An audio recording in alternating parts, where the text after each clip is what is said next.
Welcome back to The Explainer. Today, we're diving straight into a really crucial piece of the UN's framework.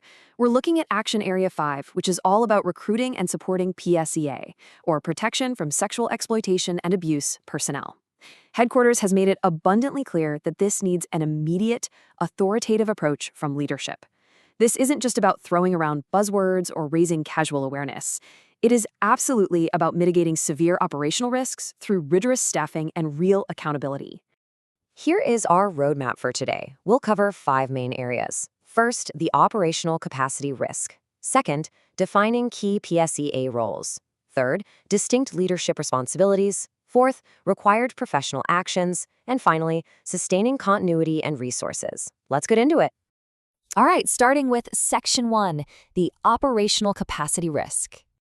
We really need to zero in on the systemic risks of under-resourcing these functions. Let's look at a high-stakes scenario. And to be clear, this is based on real-world decision pressure, not just some theoretical whiteboard exercise. Picture this. Your operation is expanding rapidly across multiple field sites. The pace is frantic. But the PSAE function is only covered by a part-time focal point who already has a plate full of competing duties. Because they just don't have the dedicated bandwidth, partner training gets delayed. The complaints mechanism, it's untested. And then the inevitable happens. A serious allegation is reported. Suddenly, that operational gap is exposed in real time, leading to an immediate cascading systemic failure.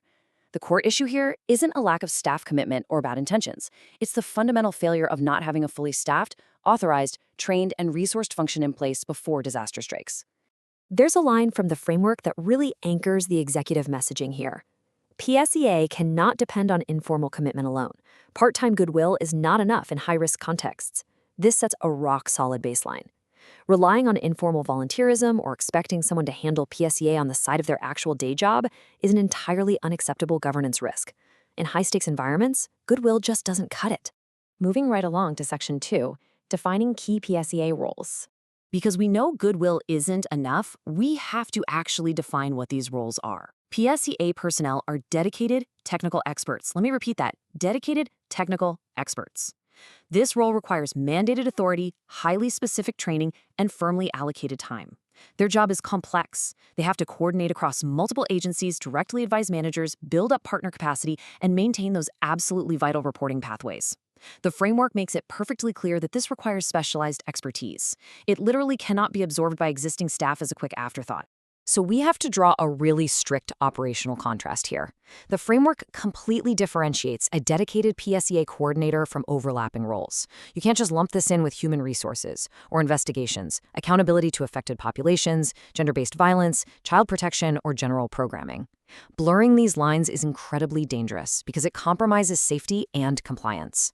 Every single one of those overlapping areas is important, but they each have their own distinct mandate. PSEA requires its own clear, unobstructed lane to actually function effectively. Which brings us to Section 3, distinct leadership responsibilities. Accountability has to live somewhere concrete, right? Well, the framework is razor sharp about top-level duties. Let's break it down. Resident coordinators, the RCs, they absolutely must advocate for dedicated PSEA coordination and focal points to make sure country-level coordination is fully functional. Humanitarian coordinators, the HCs, are specifically tasked with supporting interagency capacity. This explicitly includes making sure there are strong links to clusters and protection systems. Finally, heads of mission, or HOMs, are directly responsible for ensuring that the field mission personnel handling conduct and discipline have the actual support they need to carry out prevention and response. These are related, sure, but they are very distinct, non-transferable responsibilities. Now, how do these top-level responsibilities cascade down through the organization? The framework divides this into 3 highly distinct audience tracks. We've got Track A for senior leadership, Track B for focal points, and Track C for project managers. This separation is brilliant because it ensures accountability lands exactly where it belongs, completely avoiding the trap of a diluted, generic message where everyone thinks it's someone else's job. Let's talk directly to Track A, senior leadership.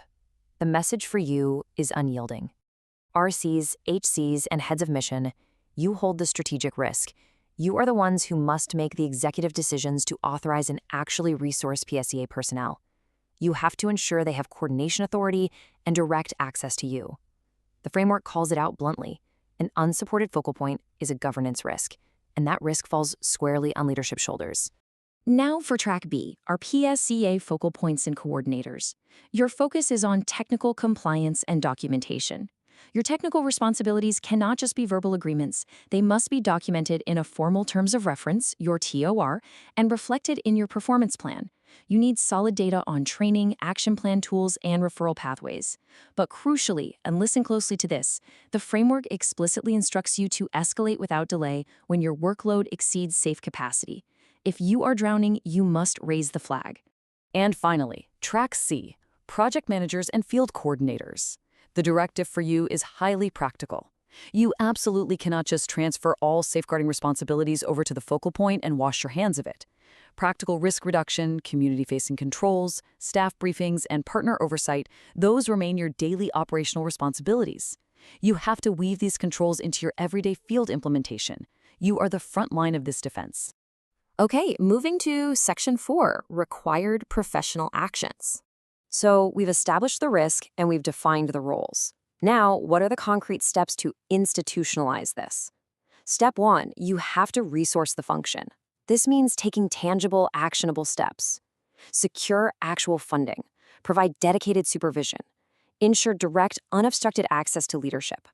Establish a real, usable operating budget. The framework is reminding leaders here that hoping for the best is simply not a strategy. Securing a budget and granting leadership access are absolutely non-negotiable requirements. The second half of that equation is professionalizing the support. We are moving permanently away from this idea of informal volunteerism, and we do that through strict administrative actions. Implement formal training, establish clear, written terms of reference, set concrete, measurable performance objectives, and conduct regular check-ins. This isn't just bureaucratic red tape. This is exactly how you build a robust, professionalized safety net within any organization. Finally, let's look at Section 5, Sustaining Continuity and Resources. This final focus is really about long-term systemic resilience. Your PSEA function has to be able to survive personnel turnover or a sudden massive crisis escalation. To make that happen, you've got to maintain meticulous handover files, ensure consistent active participation in the PSEA network, utilize action plan tracking so nothing falls through the cracks, and critically, prepare surge options for when the operational tempo suddenly shifts. This is all about building institutional memory and true resilience. The good news is you don't have to reinvent the wheel to execute this. The framework directs all personnel to a specific suite of mandatory official resources. And let's be clear, these aren't just polite suggestions. They are the required blueprints for compliance. We're talking about the UN PSEA Practical Toolkit, the ISE Country-Level Action Plan Template, the Interagency Risk Assessment Toolkit, and the Deployment Package for PSEA Coordinators. Utilizing these ensures the entire operation is playing from the exact same authoritative playbook. So what does this all mean for you right now? We've talked about the severe, cascading risks of relying on part-time goodwill. We've mapped out exactly who is responsible for what in leadership, and we've outlined the professional actions you need to institutionalize this vital function. Now, I want to leave you with something to think about. Look at your own operation right now. Evaluate your immediate readiness and ask yourself honestly, is your PSEA function fully staffed, authorized, and resourced to handle a serious allegation today?